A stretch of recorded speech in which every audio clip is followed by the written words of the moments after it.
아멘. 네, 오늘 함께 확인할 하나님의 말씀은 우리 주보에 나와 있는 말씀 이외에 한 구절을 다시 볼 텐데요. 우리 요한복음 10장 7절에서 15절 말씀 우리 함께 찾아서 읽도록 하겠습니다.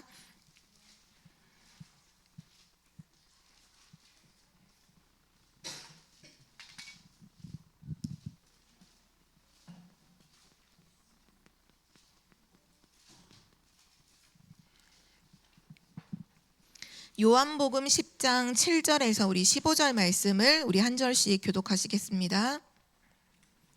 그러므로 예수께서 다시 이르시되 내가 진실로 진실로 너희에게 말하노니 나는 양의 문이라. 저보다 먼저 온 자는 다 절도요 강도니 양들이 듣지 아니하였느니라. 내가 문이니 누구든지 나로 말미암아 들어가면 구원을 받고 또는 들어가며 나오며 꼴을 얻으리라. 도둑이 오는 것은 도둑질하고 죽이고 멸망시키려는 것뿐이요 내가 온 것은 양으로 생명을 얻게 하고 더 풍성히 얻게 하려는 것이니라. 나는 선한 목자라. 선한 목자는 양들을 위하여 목숨을 버리거니와. 삭구는 목자가 아니요 양도 제 양이 아니라. 이리가 오는 것을 보면 양을 버리고 달아나니 이리가 양을 물어가고 또 해치느니라. 달아나는 것은 그가 삭군인 까닭에 양을 돌보지 아니함이나. 나는 선한 목자라. 나는 내 양을 알고 양도 나를 아는 것이. 우리 15절은 함께 읽겠습니다. 아버지께서 나를 아시고 내가 아버지를 아는 것 같으니 나는 양을 위하여 목숨을 버리노라. 아멘. 아멘. 오늘 말씀의 15절 끝에 보면 바로 나는 예수 그리스도께서 하신 말씀인데요. 나는 양을 위하여 목숨을 버리노라.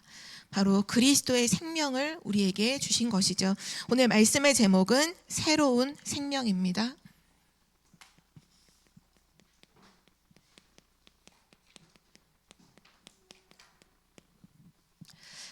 이번 주 강단 말씀과 또 본부 메시지에서 시작이라는 말씀을 하셨거든요. 우리 강단 말씀에서는 새로운 시작 이 말씀을 주셨죠. 하나님의 역사가 베드로라고 하는 그 사람의 인생 속에 하나님의 역사가 시작되는 이 새로운 인생. 밤이 맞도록 수고하고 물고기를 잡았지만 아무것도 낚지 못했던 그 절대 불가능한 상황 속에서 찾아오신 예수님이 깊은 데로 가서 그물을 내리라 하실 때 낮에 그물을 내리면 당연히 물고기가 없는 상황임에도 불구하고 하나님의 말씀에 의지하여 그 그리스도 예수의 말씀에 의지하여 그물을 내릴 때 하나님의 역사를 보게 되었던 것처럼 하나님이 이번 주 우리에게 절대 불가능한 상황 속에서 말씀을 의지하여 믿음으로 나아갈 때 하나님의 역사를 보게 된다. 그 새로운 시작이 우리 삶에 있다라는 말씀을 주셨죠. 그러면서 베드로에게 더 이상은 물고기를 낚는 자가 아니라 이제 후로는 내가 사람을 취하리라. 사람을 낚는 어부가 되게 하신다. 그러니까 되라도 아니고 되리라. 이렇게 말씀 주시면서 모든 것을 다 버려두고 예수를 따르니라. 바로 그 새로운 시작을 우리에게 말씀해 주셨는데요. 이번 토요일 날 토요 메시지 핵심에도 보면 세계복음화의 시작을 또 말씀하셨거든요. 우리는 하나님의 언약 속에서 전도자로 부름을 받고 세계복음화의 시작을 이제 해야 되는데 그때도 말씀하신 부분이 동일하게 절대 불가능이라는 상황은 우리 삶 속에 언제든지 있다. 우리가 살아가면 절대 불가능은 언제나 만나게 된다. 그런데 그 절대 불가능 속에서 하나님의 절대 계획을 확인하고 그 절대 계획을 확인하면 절대 가능해 보인다. 그 말씀이 우리에게 주신 세계복음화의 시작이란 말씀이에요. 어떻게 보면 우리는 우리의 현장을 보고 나 자신을 보면서 안 돼. 절대 불가능을 늘 보잖아요. 근데 하나님의 절대 계획은 뭐냐? 나를 살리시는 것이고 나를 통해 세계를 복음화하는 거잖아요. 그렇기 때문에 그 하나님의 절대 계획을 보면 절대 가능이 나오는 거예요. 그게 뭐냐? 하나님이 하시겠구나. 하나님이 하시는구나. 자꾸 절대 불가능만 속에 나는 안 돼. 뭐 현장은 안 돼. 상황은 안 돼. 계속 불신앙하는데 그게 아니라 그 절대 불가능 속에서 하나님의 계획을 우리는 봐야 돼요. 하나님의 계획이 뭐지? 세계복음 아니냐, 이 현장을 살리는 거 아니냐, 이 사람을 살리는 것이 아니냐, 나를 살리는 것이 아니냐. 그렇다면 하나님이 하시겠구나. 왜냐? 하나님의 계획이기 때문이죠. 그래서 우리가 요번 주를 살면서 또 오늘 중요한 새로운 생명이라는 말씀을 주시면서 우리가 세 가지에만 걸리지 않으면 돼요. 그게 뭐냐 하면요, 신앙생활을 하는 중에 염려, 갈등, 불신앙, 여기에만 걸리지 마시기를 기도합니다. 넘어서야 돼요. 염려 넘어서세요. 갈등 넘어서세요. 불신앙을 넘어서세요. 왜냐하면 우리에게는 하나님의 역사를 봐야 할 것이 남아있기 때문이에요. 근데 이 세 가지에 걸려 있으면 하나님의 역사를 볼 수가 없어요. 우리에게 와 있는 축복이 엄청난 구원의 축복인데, 어마어마한 것이 지금 내게 와 있는데 그거를 딱 못 보게 만드는 게 요 세 가지예요. 염려, 갈등, 불신앙. 여기에 딱 걸리면 내가 받은 축복이 얼마나 큰지도 모르고, 지금 하나님이 하시려고 한 절대 불가능 속에서 하나님이 하시는 절대를 못 보게 되는 거죠. 그래서 오늘 진짜 새로운 눈을 뜨고 하나님이 역사하실 것을 정말로 바라보는 우리 믿음의 사람들이 되시기를 기도합니다. 오늘 말씀의 제목이 새로운 생명이에요. 그러니까 오늘 말씀을 들으시면서 이 생명이라는 것을 많이 묵상하시기를 바래요. 생명. 너무 우리 많이 들었잖아요. 내 안에 생명이 있고 예수님이 생명이시고. 근데 그렇게 알고 있는 거 말고 이 생명이라는 것을 정말 깊이 묵상하면서 오늘 메시지를 들으시기를 기도합니다. 오늘 첫 번째로요, 이 새로운 생명은 바로 예수 그리스도께서 우리에게 주신 것인데요, 바로 주 예수를 믿으라 그리하면 너와 내 집이 구원을 받으리라 하신 것처럼 예수 그리스도를 주로 믿고 영접한 사람, 그 사람에게 하나님이 주시는 것이 바로 생명입니다. 생명을 가지게 되는 거죠. 근데 이 생명을 가졌다는 건 어떤 의미냐 하면, 하나님의 성령이 내주하시고, 그리고 하나님의 성령의 인도를 받는 삶이 시작되었다는 것이에요. 우리가 생명을 가졌다는 건 어떤 의미냐, 하나님의 성령이 내 안에 내주하시고 함께 하시고, 이제 하나님의 인도를 받는 삶이, 진짜 삶이 시작되었다. 바로 그런 의미예요. 그럼 중요한 것은, 원래 하나님께서 우리를 창조하실 때는 생명 가진 존재로 하나님께서 우리의 코에 생기를 불어넣으셔서 살아있는 생명으로를 우리 창조를 하셨죠. 근데 원래 주셨던 이 생명을 우리가 잃어버리게 되었어요. 이 생명을 언제 잃어버리게 됐느냐, 분명히 알아야겠죠.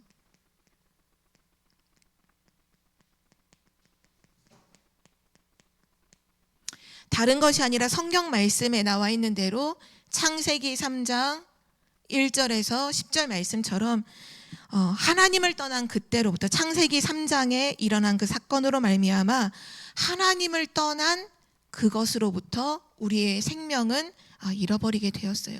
하나님을 떠난 그 상태, 하나님을 떠난 그 상태가 바로 생명을 잃어버린 상태죠. 그래서 요한일서 3장 8절에 보면 하나님의 아들이 나타나신 것은 마귀를 멸하려 하시며, 이 문제를 해결하시기 위해서 그리스도가 오신 거죠.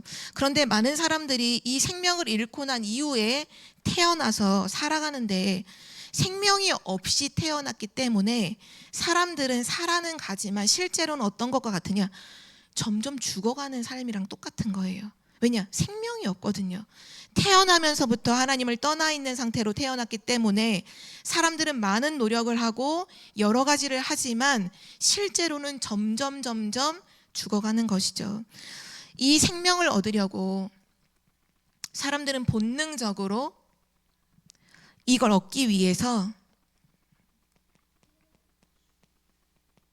몸부림을 치는데요, 한마디로 말하면 노력을 하는 거죠.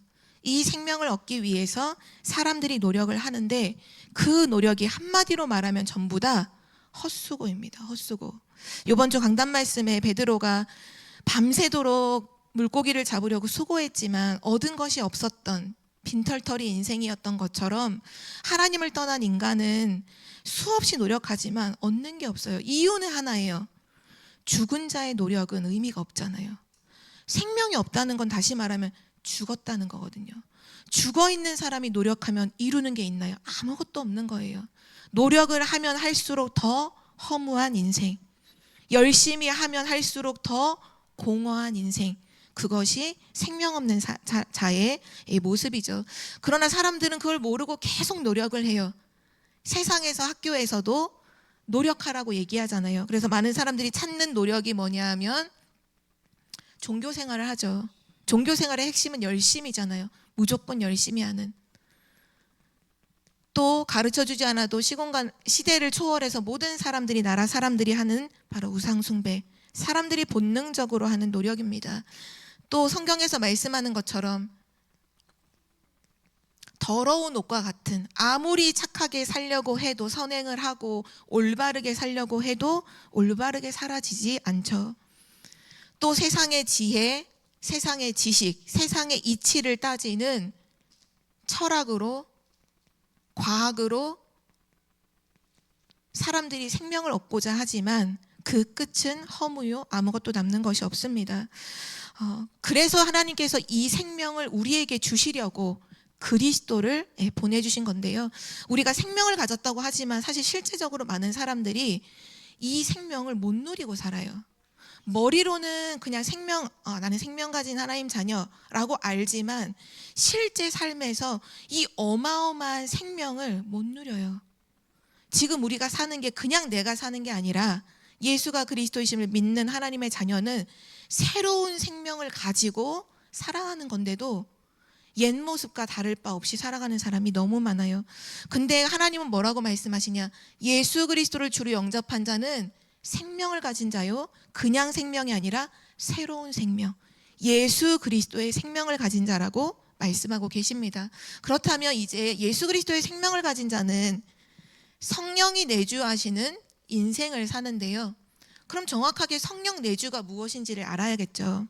성령 내주는 무엇일까요? 하나님 말씀으로 확인해 보면 로마서 8장 2절에 보면 이제 그리스도 예수 안에 있는 생명이라 하셨거든요. 성령 내주라는 건 뭐냐? 그리스도 안에 있다는 거예요.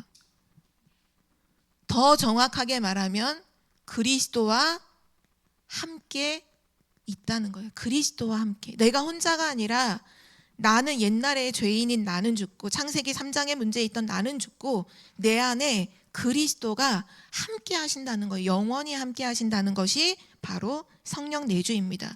또한 성경 말씀에 마태복음 1장 23절에 보면 그 이사야서 7장 14절의 말씀을 인용한 말씀이죠. 보라, 처녀가 잉태하여 아들을 낳으리니 그의 이름을 임마누엘이라. 이를 번역한즉 하나님이 우리와 함께 하시니라. 바로 하나님이 함께 하시는 임마누엘이 바로 성령 내주입니다.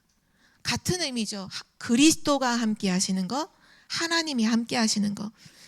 또 부활하신 예수 그리스도께서 마지막으로 지상 명령을 하시고 마태복음 28장 20절 말씀에 보라, 내가 세상 끝날까지 너희와 항상 함께 있으리라 약속하신 것처럼 그게 바로 성령의 내주예요.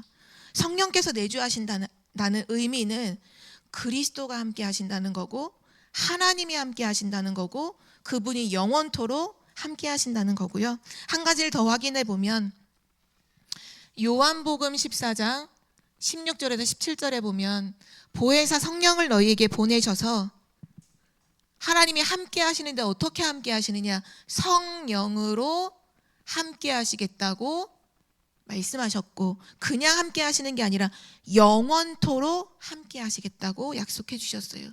이것이 성령 내주입니다. 그래서 진짜 성령 내주를 아는 사람은요, 두려워하지 않아요. 진짜 성령 내주를 믿는 사람은 염려하지 않아요. 왜냐? 이걸 아는 거거든요. 근데 성령 내주를 그냥 글자 네 글자로 성령 내주 이렇게 글자로 알고 진짜 이 의미와 축복을 놓쳐버리면 세상 현장에 나갔을 때 내 생각대로 살아야 돼요. 근데 성령 내주가 뭐냐? 하늘과 땅의 모든 권세를 가지신 그리스도가 함께 하시고 지금도 창조의 능력으로 역사하시는 그 하나님이 나와 함께 하시는데 성령으로 함께 하시면서 하루도 아닌 영원토록 함께 하신다는 거, 그것이 바로 생명을 가졌다는 의미이고요. 그리고 생명을 가졌다는 건 이제부터 우리의 모든 삶이 내 맘대로 내가 원하는 대로 이렇게 사는 게 아니라 성령의 인도를 따라 살아가는 삶이 시작되었다는 거거든요. 그래서 이제부터 우리의 모든 기도와 우리의 모든 이 초점이 어떻게 하면 성령 인도 받을까? 내가 오늘 어떻게 하면 성령 인도를 따라갈까? 베드로가 모든 그물을 내버리고 예수를 따라간 것처럼, 나를 따라오라 하신 것처럼 우리가 뭘 하는 게 아니라 어떻게 하면 성령의 인도를 따라갈까? 그 고민이 너무너무 중요한데요. 성령의 인도라는 건 무슨 의미냐 하면 요한복음 14장 26절 말씀에 보면 성령께서 보혜사라고 하셨죠. 보혜사라고 하시면서 그 보혜사 성령께서 우리에게 모든 것을, 중요한 핵심이 이거예요. 모든 것을 가르쳐 주시고 그리고 모든 것을 생각나게 하시겠다. 그게 성령의 인도라고 말씀해 주셨어요. 이번에 저희가 이제 전도 캠프를 함께 예비 캠프와 이제 본 캠프로 인도를 받았는데 전도 캠프의 이번에 주제가 그거였거든요. 지역을 살리는 하나님의 절대를 보는 캠프. 그래서 제일 중요하게 늘 말씀하셨던 부분이 뭐냐? 전도는 하는 게 아니다. 보는 것이다. 하나님이 하시는 걸 보는 것인데 그럼 어떻게 보느냐? 성령 인도를 따라가라. 성령 인도를 받아라. 그 말씀을 쭉 하셨어요. 그러면서 이번에 캠프를 하면서 이제 실제적으로 이제 본 캠프 때는 팀의 구성이 돼서 지역이 딱 확정이 되고 그 현장으로 이제 나가서 실제 그 현장을 밟고 사람을 만나고 하는 거거든요. 그때 메시지 하시면서 목사님이 그 얘기를 참 많이 하셨어요. 말씀을 듣다가 생각나는 사람이 있으면 반드시 그 사람을 찾아가라. 또 말씀을 듣다가 생각나는 장소가 있으면 반드시 따라가라. 왜냐? 성령께서 지금 우리를 감동하셔서 생각나게 하시고 떠오르게 하신 거니까 그거 소멸치 말고 말씀 듣다가 생각난 사람 반드시 찾아가서 오늘 복음을 전해라. 그 말씀을 하셨거든요. 그래서 실제 그렇게 해서 이번 캠프 때 인도받아서 복음을 전하고 영접되고 이런 일들이 여러 교회에서 많이 나왔어요. 그분들이 한결같이 한 고백이 메시지 듣다가 그 사람이 생각이 나서 찾아갔다. 또 말씀을 듣다가 그 현장이 생각나서 찾아갔다 하시거든요. 우리가 비록 전도 캠프가 아니더라도 우리가 예배를 듣다가 또는 집에서 이렇게 있다가도 분명히 우리 안에는 성령이 내주하시기 때문에 성령의 감동을 주시잖아요. 그래서 어느 순간 기도하고 싶다 이런 생각이 들 때가 있잖아요.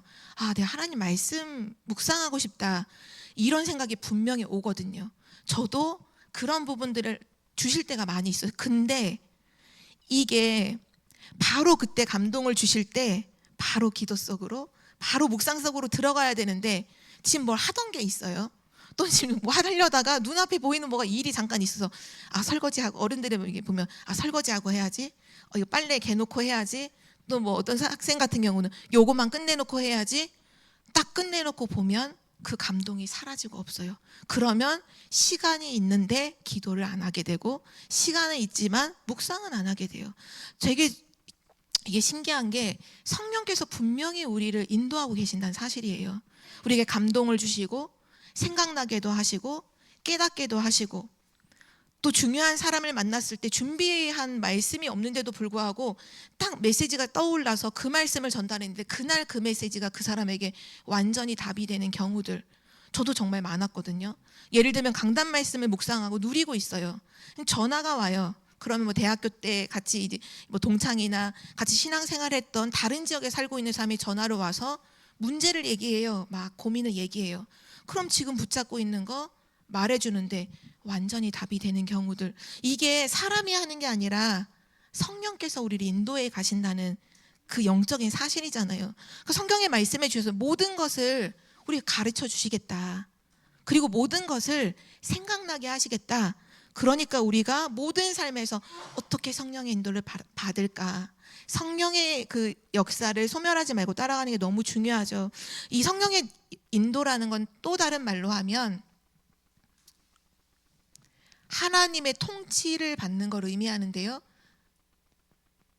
하나님의 통치라는 게 뭐냐? 하나님께서 완전히 나를 다스려 주신다는 거예요. 그게 성령의 인도예요. 왕이 한 나라를 완전히 통치함으로 그 나라를 다스리는 것처럼, 그래서 그 나라가 안정되는 것처럼 하나님이 나를, 내 인생을 다스려 주신다는 거예요. 통치하신다는 거예요. 그래서 내 인생을 하나님이 원하시는 계획과 뜻 가운데로 세계복음화하는 여정으로 인도해 가신다는 거죠. 그래서 진짜 성령의 인도를 받으려면요, 다른 게 없어요. 두 가지면 다예요. 첫 번째는 뭐냐? 성령께서 나를 지금도 함께 하시고 인도하신다는 것을 믿어야 돼요. 이걸 믿어야 돼요. 성령을 인정해야 돼요. 그분이 지금 역사하고 계시면 인정하고, 그리고 한 가지 하는 게 있다면 기도하는 것입니다.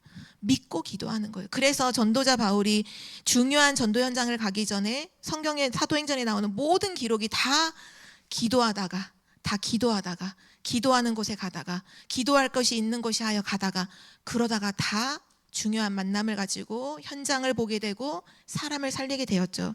지금도 하나님은 우리에게 생명을 주셔서 성령으로 함께 하시고 우리를 성령으로 인도하시는 줄 믿습니다. 자, 그렇다면 진짜 새로운 생명을 가진 자에게는 무엇이 변했을까요? 그리스도의 새로운 생명을 가진 자에게 분명한 변한 것이 있는데요. 첫 번째로 영적인 상태가, 영의 상태가 완전히 변했습니다. 어떻게 변했냐면 요한복음 8장 44절, 너희 아비 마귀의 자녀에서, 요한일서 3장 2절, 그러나 지금 너희가 하나님의 자녀라. 마귀의 자녀에서 하나님의 자녀로, 생명 얻은 그 순간, 바로 그 즉시 마귀 자녀에서 하나님 자녀로 영적 상태가 완전히 바뀌었고요. 또한 바뀐 게 있는데요. 마음 상태가 바뀌게 되었습니다. 우리의 마음과 생각 어떻게 바뀌었을까요?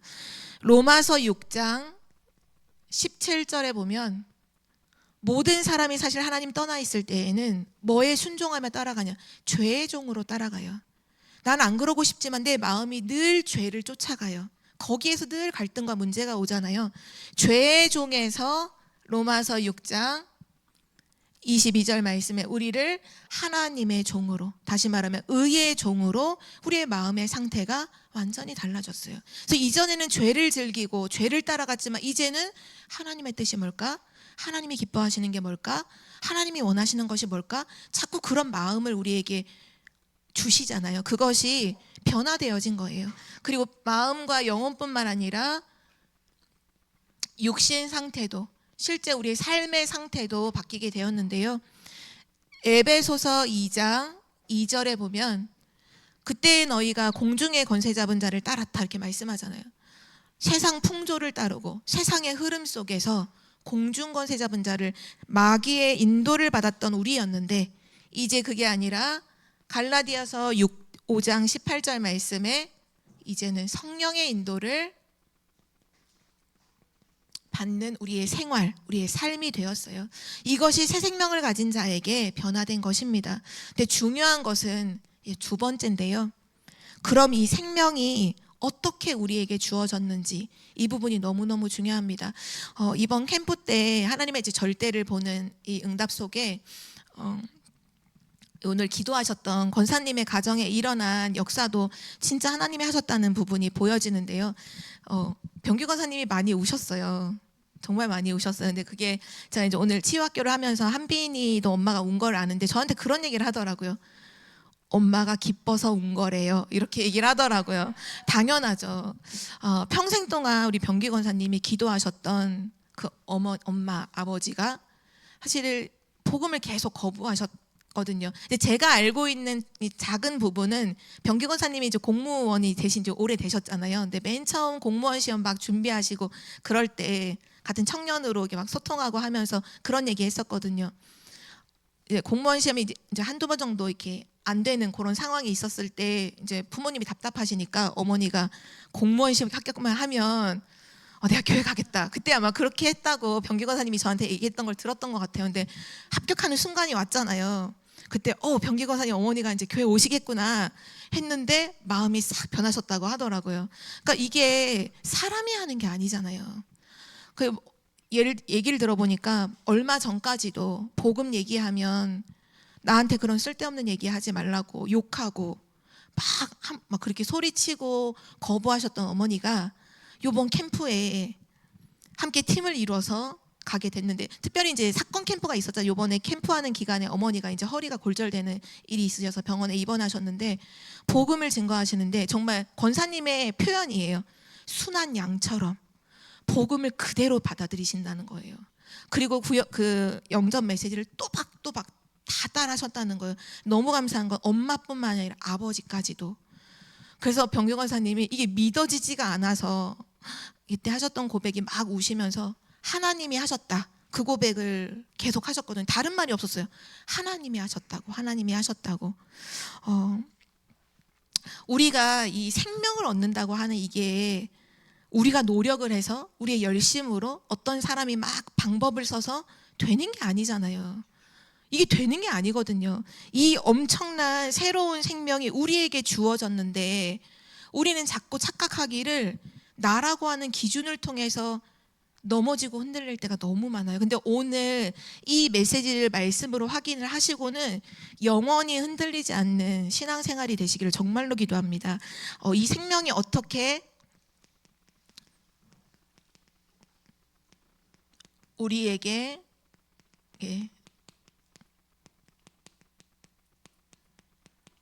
주어졌는가? 성경 말씀을 확인해 보면요, 우리가 구원받은 이 구원의 출발이 어디인지를 정확하게 아는 게 사실 가장 중요하거든요. 대체 이 생명을 누가 주셨냐? 이 내가 구원받은 그 출발이 뭐냐? 내 노력이냐? 나의 어떤 선행이냐? 나의 양심이냐? 아니잖아요. 에베소서 2장 8절 말씀을 다 아실 텐데 우리 함께 아시는 분은 같이 고백해 볼까요? 너희가 그 은혜에 의하여 믿음으로 말미암아 구원을 받았으니 이것은 너희에게서 난 것이 아니요 하나님의 선물이라. 너무 중요한 말씀이 뭐냐? 너희에게서 난 것이 아니요 하나님의, 이게 중요한 거예요. 구원의 출발이 어디냐? 하나님에게서 시작된 거예요. 하나님의 선물이에요. 구원의 출발이 하나님으로부터 시작됐다는 걸 안다는 건요, 엄청난 사실이에요. 하나님으로부터 출발이 되었습니다. 성경에 보면 요한복음 1장 13절 말씀에도 보면 그 앞절에 12절에 영접하는 자고 그 이름을 믿는 자들에게는 하나님의 자녀가 되는 권세를 주셨으니, 13절에 보면 이는 혈통으로나 육정으로나 사람의 뜻으로 나지 아니하고 오직 하나님으로부터 난 자들이니라. 하나님으로부터 시작됐다는 거예요. 우리의 구원이 하나님으로부터 출발했기 때문에 아무도 빼앗을 자가 없습니다. 이걸 진짜 확신하셔야 돼요. 우리의 구원이 하나님으로부터 시작됐기 때문에 누구도 무너뜨릴 수가 없다는 사실을 아셔야 돼요. 그리고 또한 우리가 연약해도요, 괜찮아요. 우리가 부족해도 괜찮아요. 이 생명이 하나님으로부터 출발했기 때문에 나는 좀 연약해도 상관이 없어요. 하나님 완전하시거든요. 하나님이 이 생명을 주시고 영원히 우리를 이루어 가시기 때문에 아무것도 걱정할 게 없어요. 그래서 앞으로 영원히 우리의 구원의 출발이 내가 아니라 하나님으로부터 시작됐다. 하나님으로부터 출발했기 때문에 절대로 나는 망하지 않고 무너지지도 않고 나는 연약해도 부족해도 없어도 상관없다. 하나님이 책임지신다. 이 믿음을 가지시길 기도합니다.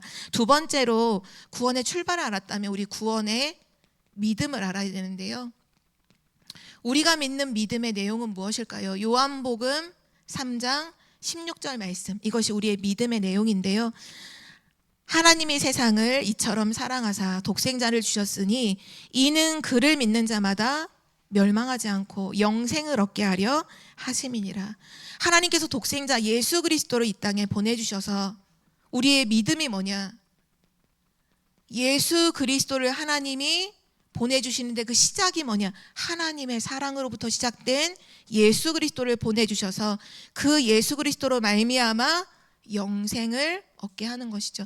영원한 생명, 새로운 생명, 완전한 생명을 우리에게 주신 것, 이것이 구원의 내용입니다. 그리고 나서 우리의 또 중요한 부분이, 우리가 이 구원받은 게 이제 믿음으로 된 것인데, 이 믿음의 근거가 또 분명해야 되잖아요. 덮어놓고 믿고 그냥 믿는 게 아니라, 우리가 그냥 무조건 믿는 게 아니라 분명히 우리는 근거를 가지고 믿어야 하는데요. 우리의 근거가 무엇인지 성경 구절을 함께 우리 찾아서 읽도록 하겠습니다. 베드로전서 1장 23절 말씀입니다. 우리 함께 성경을 찾겠습니다.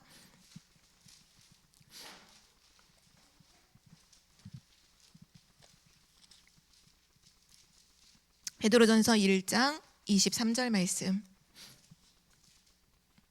우리 함께 한 목소리를 읽겠습니다. 너희가 거듭난 것은 썩어질 씨로 된 것이 아니요 썩지 아니할 씨로 된 것이니 살아있고 항상 있는 하나님의 말씀으로 되었느니라. 아멘. 우리의 믿음의 근거는 하나님의 말씀입니다. 썩지 않는 영원한 씨, 우리가 이게 씨 뿌리는 비유 얘기하실 때 그 씨를 늘 하나님 말씀으로 비유하시잖아요. 썩는 씨가 아니라 썩지 않는 영원한 씨, 살아있고 항상 있는 하나님의 말씀이 우리의 근거예요. 그래서 우리는 하나님의 말씀의 근거에서 내가 구원받았구나, 내가 하나님의 자녀구나 라는 걸 알죠. 또 성경 말씀 요한복음 1장 12절에 보면 하나님의 말씀에 우리를 하나님의 자녀라고 말씀하셨죠. 우린 그 근거를 붙잡고 믿는 거예요. 그래, 예수가 그리스도이심을 믿는 자, 고백하는 자, 하나님의 자녀라고 하셨는데, 그럼 나는 하나님의 자녀구나. 누가 뭐라고 해도 하나님의 자녀구나. 왜요? 하나님의 영원한 살아있는 말씀이 근거하고 있기 때문이죠. 이것이 우리 생명의 출발이고 믿음이고 근거입니다. 그럼 마지막 세 번째로 중요한 건, 우리가 오늘 이제 계속 생각해야 될 게 생명이라는 부분인데요. 생명을 가지고 있으면 분명한 건 잘하잖아요. 저도 이제 저희 집에 이 생명을 계속 이렇게 추수하시는 분이 계세요. 저희 원로 목사님. 이 음성에 조그만 이제 땅에 있고, 거기 이제 집에서 출발을 하면 30분 이내에 가는 거리에, 그렇게 멀지 않은 거리죠. 거기에 막 작년 같은 경우 고구마도 심고 막 미나리도 심고 많은 것들을 막 심으셨어요. 나무도 많이 있고요. 중요한 거는 갔다 오시면 식탁이 막 풍성해져, 막 상추가 가득해지고 막 미나리가 있고 막 많거든요. 근데 생명이라는 게 되게 중요한 게 뭐냐 하면, 생명은 가만히 있는 게 아니잖아요. 지난번에 이제 며칠 못 가시다가 비가 오고 난 이후에 딱 가시고 나서 오셔서 하는 말씀이, 비가 오고 나니까 엄청나게 자랐더라, 이러기를 딱 하시더라고요. 생명은 반드시 성장하게 되어 있어요. 이 말은 우리 인생의, 우리 신앙생활 엄청 중요한 부분이에요. 나의 지금 연약함과 안 되어지는 부분에 실망할 필요가 없는 거예요. 왜냐? 생명 있다면 반드시 성장하고 자라는 건 되어지기 때문이죠. 그래서 생명이 있다면 반드시 성장을 하게 되는데요. 중요한 건 어떻게 성장을 하게 되느냐. 하나님의 말씀에 한 번 성장하고 끝나는 게, 한 번 탁 자라고 끝나는 게 아니라 계속해서 거듭남의 축복을 누리게 된다고 성경은 말씀하고 있어요. 그러니까 빌립보서 1장 6절 말씀에 너희 안에서 착한 일을 시작하신 이가 그리스도 예수의 날까지 이루실 줄을 우리가 확신하노라, 그 고백을 하죠. 지금 완전하지 않아도 낙심하지 마세요. 왜냐하면 계속해서 성장하게 가게 되어 있어요. 어느 날까지? 하늘나라 가는 그날까지. 하늘나라 가는 그날까지 계속 성장하게 되어 있다니까요. 왜냐? 생명을 가졌기 때문이에요. 그리고 나서 또 성경에 보면 갓난아기가 그 어미의 젖을 막 사모해서 어미의 젖을 먹는 것처럼, 우리도 하나님의 말씀을 사모하며 하나님의 말씀을 들을 때 반드시 생명은 성장하게 되어 있습니다. 말씀을 사모하는 자가 되어야 돼요. 그래서 베드로전서 2장, 우리 이 구절은 중요하니까 함께 같이 찾아서 읽어볼까요? 베드로전서 2장 1절에서 5절 말씀입니다. 베드로전서 2장 1절에서 5절 말씀 우리 한 절씩 교독하겠습니다. 그러므로 모든 악독과 모든 기만과 외식과 시기와 모든 비방하는 말을 버리고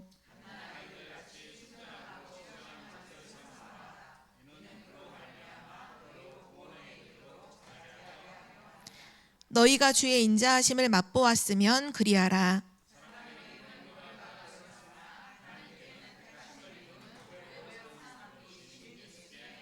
우리 5절을 함께 읽겠습니다. 너희도 산돌같이 신령한 집으로 세워지고 예수 그리스도로 말미암아 하나님이 기쁘게 받으실 신령한 제사를 드릴 거룩한 제사장이 될지니라.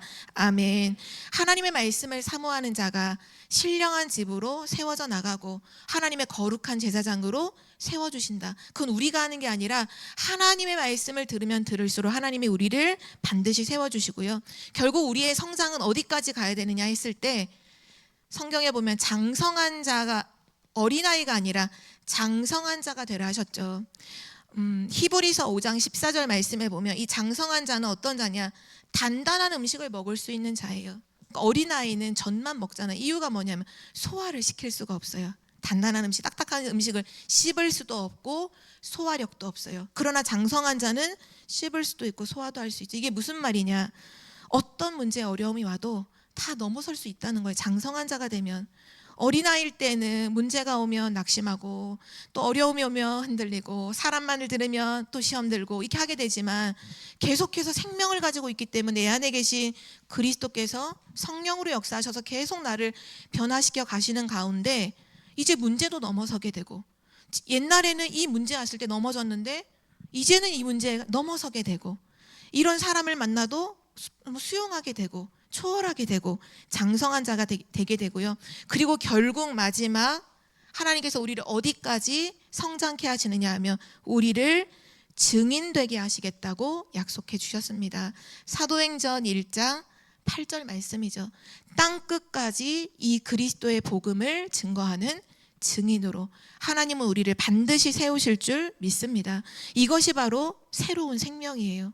우리가 생명을 가졌다는 게 그냥 글자가 아니라 지금 살아서 역사하고 역동력 있고 생동력 있는, 지금 막 움직이고 있는 어마어마한 그리스도의 역사, 하나님의 역사, 그거를 우리 안에 가지고 있는 것이죠. 그래서 마지막 결론입니다.